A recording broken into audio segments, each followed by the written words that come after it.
Dans les cas, c'est un flagrant délit continu. Ils sont arrêtés. On devait les juger aujourd'hui pour des raisons fallacieuses. Parce que quand on nous dit qu'ils sont plus de 100, ils ont un problème. Certains avocats, il aurait suffi, il aurait fallu que le tribunal prie sur lui de vider les 200 cas prévus et de traiter les cas de nos camarades dans l'après-midi, dans une autre salle. C'est un problème de salle. Ce n'est pas des problèmes techniques, non, c'est un problème de salle, un problème logistique.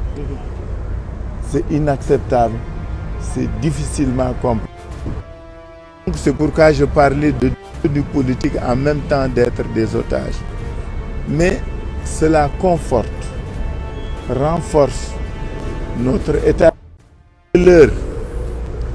notre détermination à continuer le combat puisque nous allons le gagner, Inch'Allah, nous en sommes certains. Ma wax sénégalais yi rek ni li nga ma laaj sànq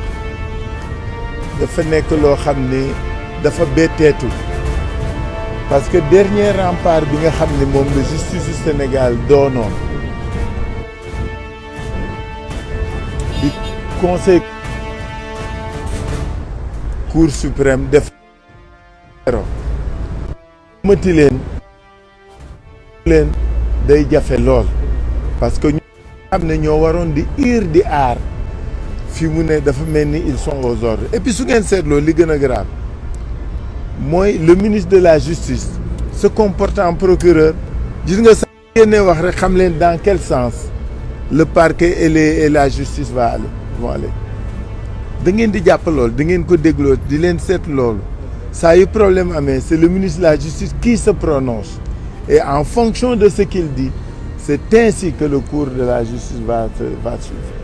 donc loolu moo tax suñu camarades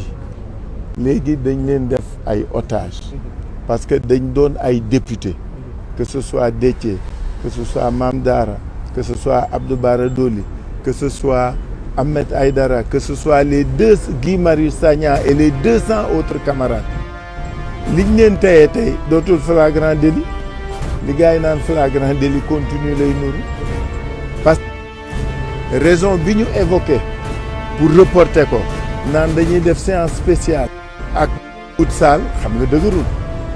parce que soo fekkee problème mu salle dong la muy 200 cas flagrant délit ñëpp xam nañ ne lu gaaw la donc mënoon nañu def ñële ñi jiitu ñu def leen 100 yi ñi ci des ñu dem salle 4 boobu ñu wax salle 4 boobu mën nañ fa dem liggéey fa donc loolu muy wane ni c'est du dilatoire ce que cherche le pouvoir à faire c'est maintenir nos camarades dans les lieux dans les liens de la détention dañu bëgg yàggal nooteel bi bëgg atteindre seen cerveau ak seen détermination may wax ni du wàññi dara ci seen Pastef ci seen njàmbaar ci seen takku pour xeex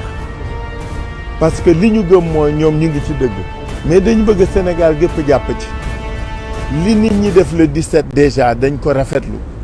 parce que le 17 jour bañ la woon nit ñi génn nañu xeex nañ ñu waat leen le 29 incha allah je suis certain que daañu génn mais lii teew mooy suba le concert bi ñu woo gars yi tey ci guddi xam nga ñu ngi ci fête de la musique nañu defal concert gars ñi ñu xam ni réew mi askan dañu sonn dañu tàyyi dañu dammata daa ne wax tey su 20 heures jotee ñii nañu nekk ci mbedd mi ak bi nañu klaxonné ñi ci kër yi nañu tëgg sabar ba mu ko noppi assemblée jaaxalu la ci mbir mi ndax malaanu kiir laay ay député yoo xam ne dañ leen teg loxo tey est-ce que malaan boobu am na njëriñ bi ngir député la assemblée député lu autorité wax leen ma Sénégal gépp témoin lañ kañ la ñu mas ab député bu bokkul ci majorité bi donc même député bu nekk en mission assemblée ma su ko jàpp voilà ma ngoog bokk donc xam nga kii député la xam na ko camp yi weesu yëpp rek wax leen ma kañ la assemblée mës jàppale député jamais. donc c'est-à-dire dama bëgg nit ñi xam fi ñu toll ci ñun état d'esprit dañu xaaratul dañu yaakaaratul dara ci gaañ xam nga li ñu wóor ànd ak askan wi xeex jàmmarloo parce que li ñu bëgg kàttanu yàlla loolu la ñu gëm léegi